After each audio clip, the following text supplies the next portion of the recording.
it's easy afterwards to criticize on what was right, what was wrong. But I challenge people to look back in their life and be like, okay, has there been places and times where you could have stepped up and you could have done something?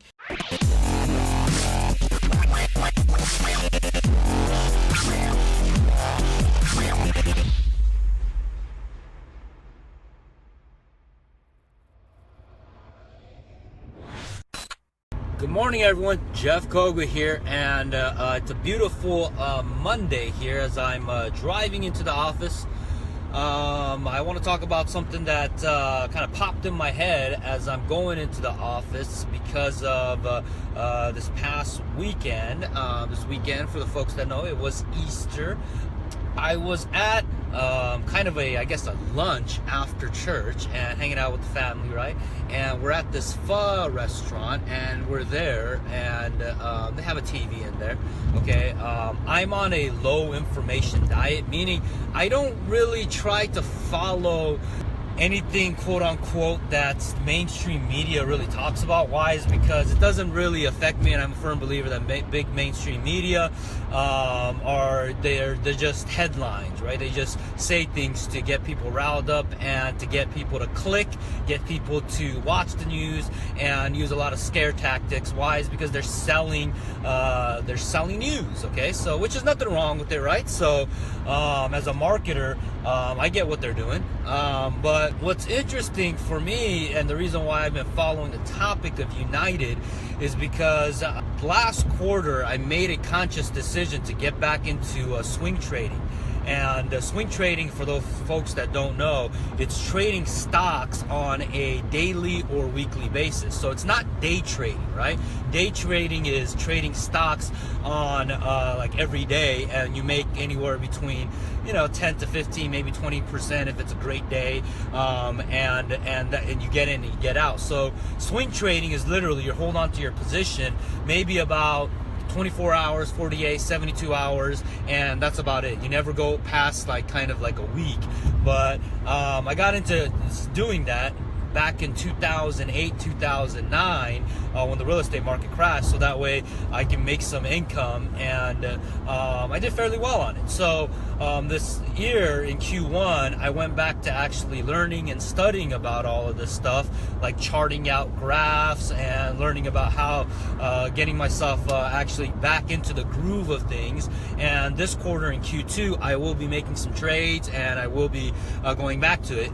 But I want to talk about United because one of the stocks that I have been looking at, and I've only been looking at it for the sheer fact of just charting and looking to see which way it will go. So I'll tie into kind of what the news is going into, as well as hey, how to make money off certain plays, but also at the same time kind of tie into I think the moral obligation on what companies have, right and wrong, and then also I think the big issue with media and I think society in general. So when you're trading stocks, right, and when you're investing, there's always two types of ways to do it. One is something called fundamental analysis, okay, and then the other one is called technical analysis. All right, so it's called FA versus TA. So fundamental analysis is you look at the fundamentals of a company, fundamentals of an economy, fundamentals of the economics of something that you're looking at, right? Like, for example,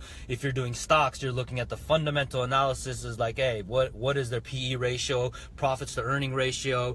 The fundamental side is, hey, the industry as a whole, okay?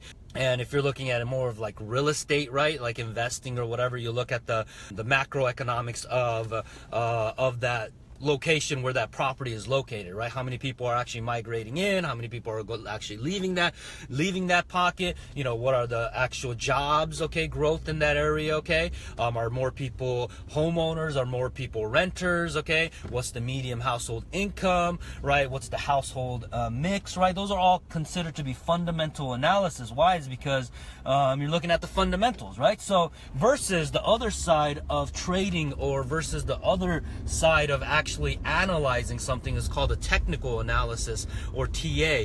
And technical analysis all has to do with just strictly looking at charts and graph, and you're looking for patterns that exist. So the easiest way I can put it is, I posted this on my page with United on a chart that I did back in Tuesday of last week after all this United stuff came out.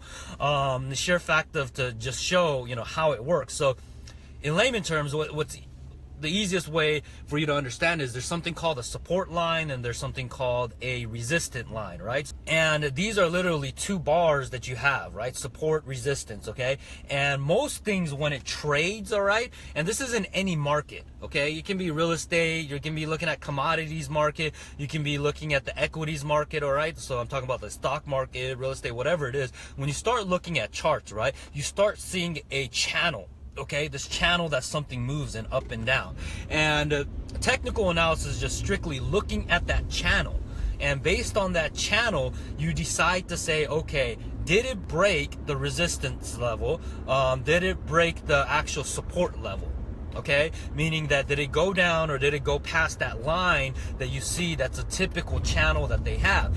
Now if they break that, the thought pattern and thought process on why technical analysis is really good when it's trading for short-term gains is that if it breaks that, then it'll go down to the next support line, or if it breaks up, it'll go past the next resistance level or whatever it is, right? So it's going back and forth, up and down. So I drew this, I did the chart for United, and currently right now as it stands, you have literally the charts going like this, which is the red lines that I have on my chart, and which is in a phase that's called the consolidation phase, okay? And consolidation phase, what it really means is just like, hey, nothing's really happening. Okay, that's what it really means. Consolidation phase. Think of it in terms of a spring that's becoming coiled up. All right, and that spring is being coiled up and it's staying flat. So if you wanted to make money in this trade, right, it's a really, really dangerous place to actually go into, because you don't know if this coil is going to go and pop up or pop down. Now that's if you just pay attention to technical analysis, okay? Now, if you look at the fundamental side of it, right, on like something like United, with all the bad media and bad social media buzz that they're getting, right, the chances of it going up is pretty damn slim versus it's probably going to go up. So if it breaks a little bit down, and that's where you can short it, and you can probably get in from like $69 or something like that, and then maybe it'll drop down to 66, and then you can maybe make a $3 per rip, meaning that if you hold 1,000 shares of that, hey, you can make $3,000 in a very short period of time, right? So maybe like within a 4 day period. So which is cool if you can do that like every single day, right? But I want to tie into kind of what I see. I think the media is really, really so wrong, and who's the actual cowards in this, right, is I watched the video late, I want to say Saturday night when I got home. I saw I started reading up on exactly what it is. One, I do know for a fact that, hey, the stewardess or the people of a airplane company do not typically go in and just drag people out. So it is the security people that came in and took them out. But what I didn't know was that there were, I believe, 3 other people who actually voluntarily says, okay, fine, hey, I got randomly called. So they picked up their stuff and they already left. And this doctor, this Korean doctor, was actually there, and he did not want to leave, so he got dragged out. And unfortunately, the way he got dragged out, I think it could have been handled better than what happened. But as a business owner, right, and as someone who understands contracts, okay, is that I'm a weird guy who will actually, if any single time if I get a ticket, right, since I was a kid, right, in terms of anything, right, I read the fine print. It's always been in my habit to read the fine print. And I know for a fact, because I've read this in the past, it basically says, hey, when you get a ticket, they have the right, if they overbook, to move you, all right? That's what it pretty much says. I'm kind of giving it the short, version of it, but they have that. But every single contract that you sign, even like movie theaters, they have the exact same thing. I don't know if people know that. They say, hey, dude, if it's full, then hey, you know what? Unfortunately, hey, they have the right to just give you a refund, right? And even like concerts and stuff like that, they have that little disclaimer and clause in there, and that says, hey, if something happens where if rain happens or something natural causes happen where an event can't happen, then what all means, they said, hey, they'll go ahead and exchange that ticket for something else, versus, hey, they're going to get a full refund or compensate you for liquidated damages or whatever, okay? So they have a lot of those in there to protect the business side. So when I just look at it at that level, right, it shows that, one, if he didn't know because it was on total negligence or whatever, maybe it was just a bad day or whatever, he's just like, F that, I'm not gonna I'm not gonna move. Okay, fine, everyone has a bad day, but it doesn't give it the right for anyone to act like a 2-year-old, right? And throw a tantrum in there and just screaming and shouting, right? Like, no, because what he did is delayed the whole flight for everyone else that was on there. Okay, that's number one. Okay, so everyone else in there needed to go home. All right. And it's just crazy where the news media says, well, he was a doctor and he had patients. Okay. So it's kind of like, okay, what does it make it that your job is more important than the other passengers that were on there? Okay. Well, I get it. Hey, it's a headliner when it says a doctor did X, Y, and Z, or a doctor got kicked out. Hey, that gets clicks and that get people riled up. So I know why they do that in the point of marketing side. But if you're throwing a tantrum, you're gonna get it, like for example, I've been on airplanes where a little kid in there is just like going like and just crying and screaming out loud. And I've seen it where a parent will actually grab the kid, and I've even seen it when I was, I don't see it like nowadays, it's less of it, but I've seen it when I was younger. Kids crying, kids going like and then the parent just goes smack the kid, be like, be quiet, which I've seen, okay. But the crazy part about it is the all the video cameras, right? Because there's so many different angles of that, right? Where this doctor is being dragged out, and the part that really hit home when I watched it is I was just like, dang, all these people, the first thing that they're doing is taking out their phone and recording it. Okay, now I get it, right? You're recording it because it probably in their brain, they're processing it as, okay, I'm seeing something that's not right, so I want to document it to have proof. I got it, okay? But why don't someone that was recording that says, dude, you don't have to do that. Take my seat and get up and give them their seat, right? And that's where I believe the cowardness comes into. Now, it's a lot easier said than actually someone doing it. Okay, right? It's a lot easier said now, it's after all done. But I think that's where people should really look at is say, hey, what are some times where something wrong was going on and you actually stood up and fought for something that you knew that was wrong? And there's been a couple of times in my life, I'll tell you, and I've told this before in the podcast episode ages and ages ago, where, and I'll tie it in before I have to go into this, is that, one, I'm a firm believer that those people who took those videos should have said something or did something for that particular person if they genuinely cared, instead of just like recording a video and then leaking it to a newspaper so maybe they got paid on it or something like that, right? I don't know exactly what they did, but instead of that, it says, hey, dude, take my seat, hey, you don't need to do that to the person. Right? Hey, you know what? I got tomorrow off, so hey, I'm okay if I get delayed. Take my seat instead. Right? But they didn't do that. Okay, now in my life, I've had this scenario before where back in 2000, I want to say 10, okay, where there was a real estate transaction that was kind of iffy. Okay, where my spider sensors came about and I was just like, oh my gosh, you know what? Something's going on, something's weird. And as I started investigating all the recorded documents against the property, okay, looking at the public records and looking at the documents, there was a name on there that I recognized. And that name was from a investment company that I knew. So I picked up the phone and I called that particular person. I said, hey, because I knew who it was, and I called. They were in a different state, and I called them and I said, hey, I have some questions about this particular property. And right when I said that, the guy says, well, how are you involved in this property? And then I said to the person, well, I said, hey, someone's actually the seller wants to sell it, and I have the property currently under contract, and I'm trying to see, I'm trying to figure out, hey, what's going on, because something doesn't seem right. And then basically he says, hey, this particular seller currently right now, the FBI's after him. And I was like, what? And that's when immediately, I was just like, oh my gosh, the FBI's after this particular seller, that he's been doing fraud, and he's defrauded millions and millions of dollars from other investors, right? So that's what happened. And then immediately when I hung up, I got a call from another investor who I known since like '08 or whatever, right? And she basically called me and begged me and says, Jeff, can you please help me out? They stole over $1 million from my family's money, and we've been trying to capture this guys for months now.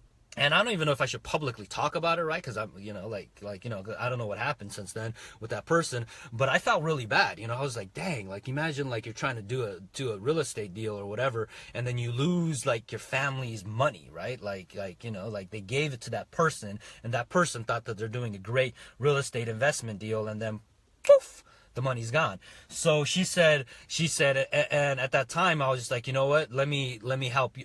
So I'll see what I can do. And then she's like, great. She's all like, I'm gonna have the detectives contact you.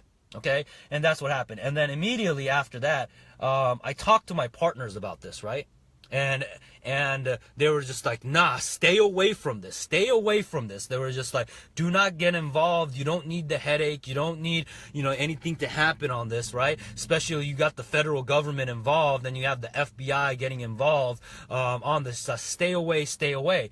But I was just like, dude, you can't have people get away with this kind of stuff, when you know that someone's doing something wrong. And the more I got involved into it, right, hearing her side of the story, hearing the actual broker who put the deal together, that clearly this organization was an organization, and not only an organization, but it was an organization that literally defrauded millions and millions of dollars from other investors. And the FBI had been trying to capture them for a long time, and there was someone else at the top. They were kind of the puppet master or whatever, and they're running around and taking money left and right. So the FBI got me involved, and they came to my home office, and I sat down with them, these two detectives, and they started asking me all kinds of questions. At first, I thought nothing was wrong, and then suddenly they start asking all kinds of questions where I felt like I was being interrogated, right? And then immediately, I called one of my mentors on that, and he says, dude, man, that's dangerous, bro. And they were just like, hey, you should have definitely had at least an attorney next to you without you actually saying. But I was like, dude, I got nothing to hide. I was just like, hey, I got nothing to hide. I know what I'm doing is, all up and up, so I got nothing to hide. But he's like, dude, you should have something. So looking back now, I should have probably had an attorney next to me while they were like, literally, because afterwards I was like, dude, I feel like I'm kind of like, after it was done, I felt like I was being interrogated. But in the end of that meeting, they basically asked for me to help them out, and they said, hey, are you willing to wiretap this actual particular person? And I was just like, oh my gosh, I don't know if I should. I said, I got to think about this a little bit, because I have never done anything like that, and I don't think I have publicly even talked about this, right? I know it's been a couple of years now, so I guess it might be okay. I don't know. So a couple of days passed. That other investor calls me again and asks me, says, please, Jeff, help me out. I can't even look at my brothers, and I can't even look at my sisters in the face because of what happened. And I was like, damn, and then my gut said, dude, do the right thing. So I ended up agreeing to this. And then again, the FBI agents came over to the house again, and they gave me this little device, right?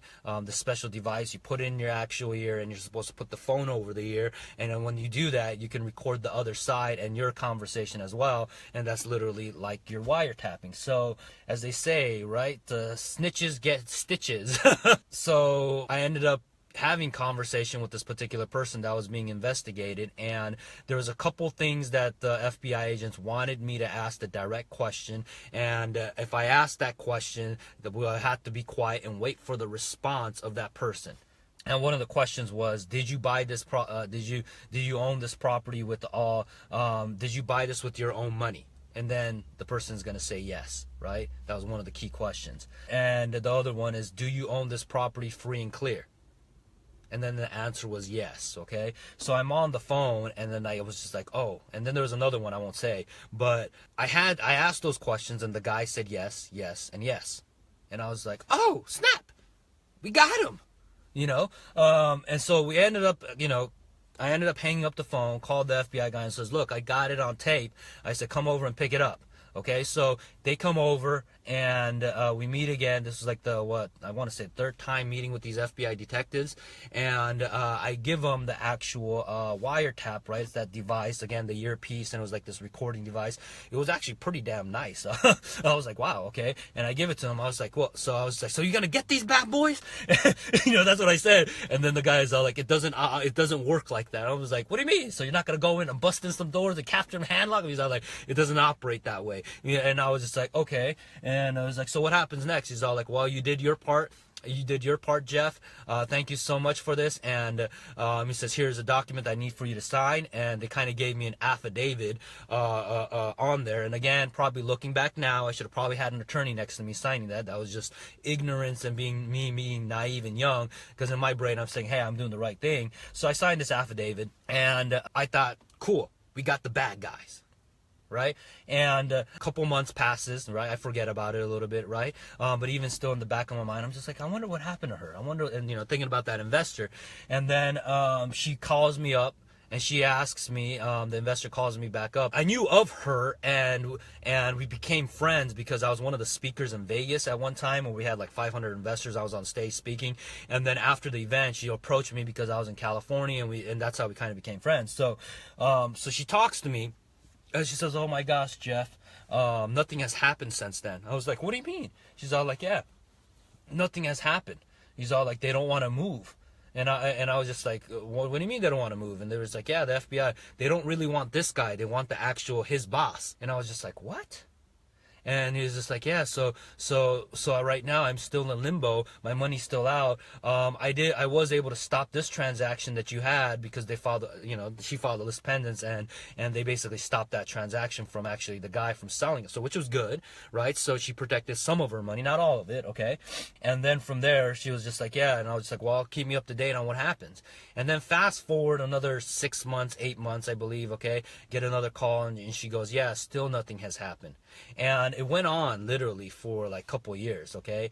And then since then, all I know is nothing has happened, okay? Nothing has happened. One, the money has never been recovered, okay? Meaning that not only her $1 million plus, and then there are other investors that were involved in it, they were out $1 million. Another group that I know, I come to find out later on, a friend of ours that actually has funded a lot of our deals, was actually defrauded too, and they were defrauded almost close to like, I think like $2-3 million or something like that, and nothing happened. And that's when I kind of realized that, hey, the government really wouldn't get involved. Like, they would have been all over it if it was the bank's money, number one. Okay, like if this was institutional money, I think they would have been all over it. And then two, if it was some poor old lady or something like that versus supposedly quote unquote sophisticated investors that were investing, and that's why nothing happened. Okay, so again, at the end of the day, this white collar crime or whatever, nothing happened. The guy's still at large, and from last I heard, they may have finally tried to indict the guy originally. That was like, what, 4 or 5 years later. Okay, and that's where it's kind of left off. Now, why am I telling this weird story about FBI agents and being defrauded and being the thing? And it's going back to the kind of like the United stuff, right? Is one, I put myself out there because I thought that I'm doing the right thing, but sometimes that right thing, it's not the most practical thing to do. It really is not the most practical thing to do, right? Just like those people that are recording the actual video cameras on the guy being dragged out, for them to raise their hand up and says, hey, dude, take my seat. It's the right, in my opinion, it's the right thing to do, right? If you see something wrong, like, dude, like, hey, don't let that happen. Have someone else do it. And then, but it's not the most practical. And I think that's where the challenges of, I think, everyone is going to have. Is if you're a human being and you got some type of conscience and you got some type of emotional intelligence where you're just like, okay, and you know what the difference between right and wrong, right? That's where the number one issue and challenges people are going to have is saying, hey, when you're on the spot, what will you do? And it's easy afterwards to criticize on what was right, what was wrong, but I challenge people to look back in their life and be like, okay, has there been places and times where you could have stepped up and you could have done something, and many times, right? That those doing the right thing is very, very inconvenient. I'll tell you that, because of that FBI thing. It was really, really inconvenient on my part, like to a point where I'm just like, oh my gosh, like I sometimes at that time, there was a time where I felt that my life was actually in danger. I don't know about that. Now it's kind of like fast forward time now, and it's kind of like, okay, whatever, can this group of goons or whatever come after me? Maybe. The fact that I'm publicly talking about it, maybe. Am I putting my family at risk? I hope not, but I figured I talk about it. One is because I think it's important for people to understand that, hey, doing the right thing, man, it ain't easy, man.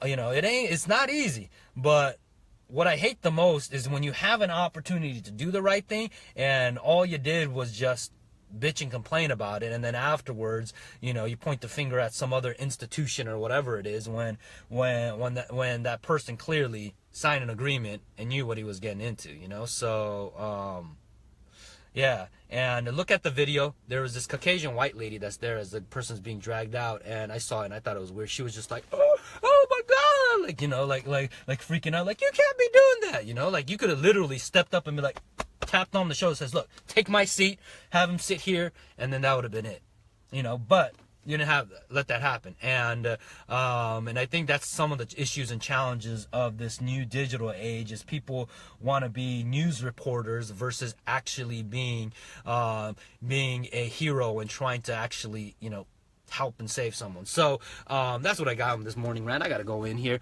I gotta get to work, because Mondays are my beautiful day. Thank you for whoever's watching. And if you listen to this on the podcast, make sure you go to jeffkoga.live and check out as I grind and work away. So that's what I got. Love y'all. Thank you so much for the people who's leaving the comment. Appreciate it. Take care. Bye-bye.